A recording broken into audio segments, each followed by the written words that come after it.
Bismillahirrahmanirrahim. Assalamualaikum warahmatullahi wabarakatuh. Alhamdulillah, alhamdulillah rabbil alamin. Nahmaduhu wa nasta'inuhu wa nastaghfiruh wa na'udzu billahi min syururi anfusina wa min sayyiati a'malina. May yahdihillahu fala mudilla lahu wa may yudlil fala hadiyalah. Asyhadu an la ilaha illallah wahdahu la syarikalah wa asyhadu anna Muhammadan abduhu wa rasuluh. Allahumma shalli ala sayyidina Muhammad wa ala alihi wa sahbihi ajmain. Amma ba'd. Qala Allah Ta'ala fil Qur'anil Karim, a'udzu billahi minasyaitonir rajim. Bismillahirrahmanirrahim.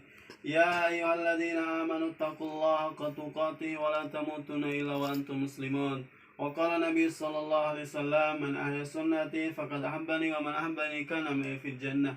Amma qala baginda Nabi sallallahu alaihi wasallam. Alhamdulillah, kita bersyukur pada Allah Subhanahu wa taala karena di pertemuan kedua ini kita masih diberikan oleh Allah Subhanahu wa taala kesehatan dan kesempatan guna melaksanakan rutinitas kita sebagai pelajar dan pengajar, yaitu belajar mengenai ilmu. Tak lupa pula kita kirimkan salat kepada baginda Nabi besar Muhammad sallallahu alaihi wasallam, karena hari-hari beliau memikirkan kita ini supaya kita ini selama dunia wal akhirah. Mudah-mudahan kita sebagai umatnya mendapatkan syafaat beliau nanti di yaumil akhir, dan mudah-mudahan pula beliau ditempatkan oleh Allah Subhanahu wa taala yang paling tinggi nanti di yaumil akhir pula. Amin amin ya rabbal alamin.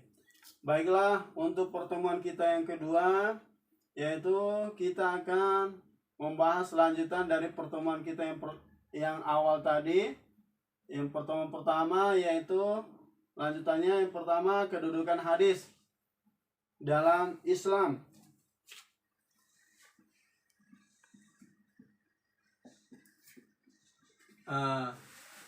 Terus yang kedua kita akan membahas juga pengertian ingkar sunnah. Yang ketiga, bagaimana sejarah ingkar sunnah itu, kenapa itu terjadi. Terus yang keempat, bagaimana pokok-pokok ajaran orang-orang yang ingkar sunnah itu sendiri.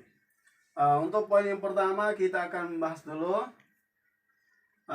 Namun sebelum itu, apakah ada pertanyaan dari kawan-kawan sekalian mengenai kedudukan hadis dalam Islam atau dalam Al-Quran?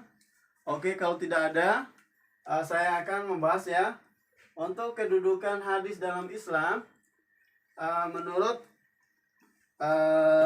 As-Satibi, beliau menjelaskan itu ada 3 poin, yaitu kedudukan hadis dalam Islam. Poin yang pertama, hadis di sini sebagai bayan.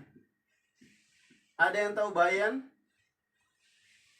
Bayan itu artinya keterangan, yaitu dia ini menjelaskan daripada apa-apa yang ada dalam Al-Quran secara umum. Jadi hadis ini yang menjelaskan tentang isi Al-Quran yang secara umum tadi menjadi spesifik itu sendiri. Yang kedua, di sini Imam Satibi menjelaskan yaitu hadis kedudukan dalam Islam yaitu sebagai keterangan, yaitu hukum-hukum dalam Al-Quran, lalu dijelaskan dalam hadis baginda Nabi sallallahu alaihi wasallam, yaitu keterangan hukum-hukum. Di sini kedudukan hadis dalam Islam itu poin yang kedua, yaitu sebagai keterangan hukum-hukum yang ada di dalam Al-Quran sebagai penjelasan untuk hukum-hukum dalam hadis itu sendiri. Terus yang ketiga, menurut Satibi, beliau menjelaskan kedudukan hadis dalam Islam atau dalam Al-Quran yaitu sebagai penguatan kemutlakan Al-Quran, yaitu penguatan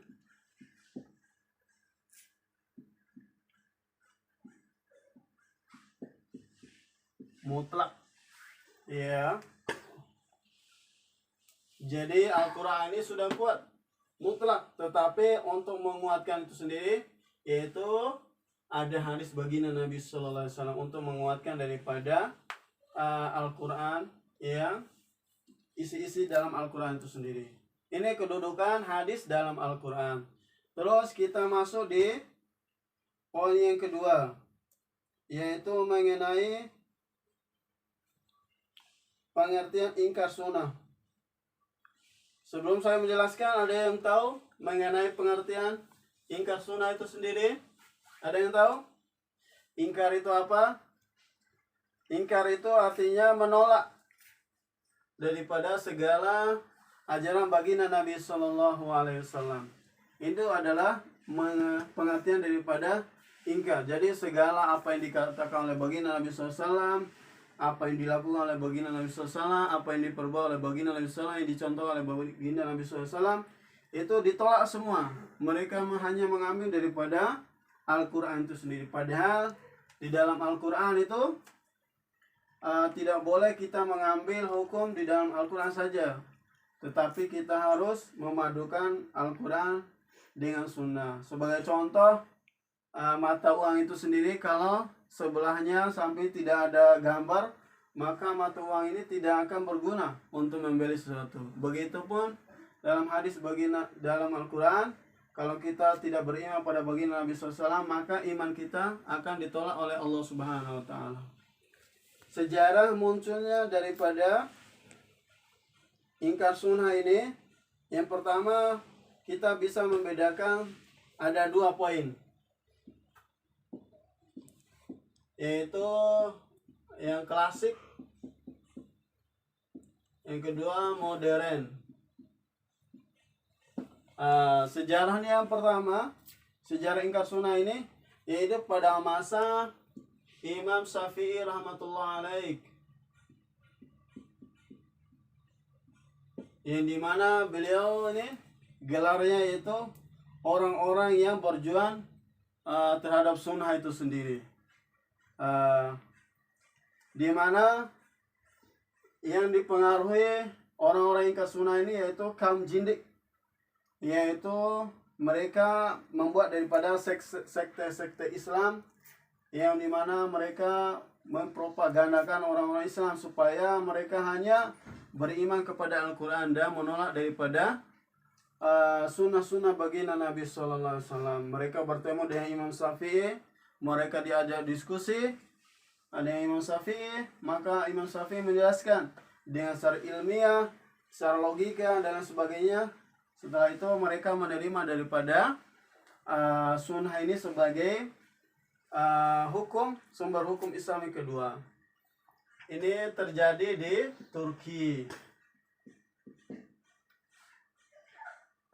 Untuk yang kedua, sejarah ingkar sunnah ini pada saat zaman modern sekarang ini, yaitu terjadi pada saat munculnya di India. Di sini Imam Maududi menjelaskan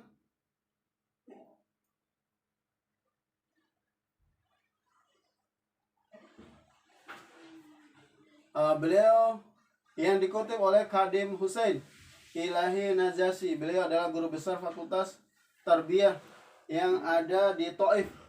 Beliau menjelaskan bahwa munculnya sekte modern yang ingkar sunnah di India ini, yaitu ada beberapa tokoh yang seperti Syahid Ahmad Khan dan Chirag Ali dan lain sebagainya. Mereka ini berfahaman mengenai ingkar sunnah yang didasari oleh kolonialisme pada saat itu.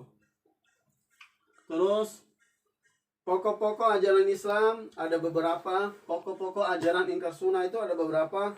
Yang pertama, mereka menolak secara menyeluruh tentang apa-apa yang dikatakan oleh baginda Nabi Sallallahu Alaihi Wasallam. Yang kedua, dasar hukum Islam yaitu hanya Al-Quran itu sendiri. Yang ketiga, syahadat mereka yaitu asyhadu bin anna muslim, nggak ada Muhammad Rasulullah.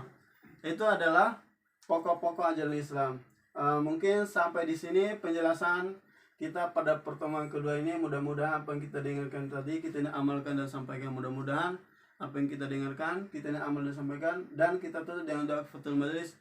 Subhanallah bihamdi, subhanakallah bihamdika, asyhadu an la ilaha illa anta, astaghfiruka. Assalamualaikum warahmatullahi wabarakatuh.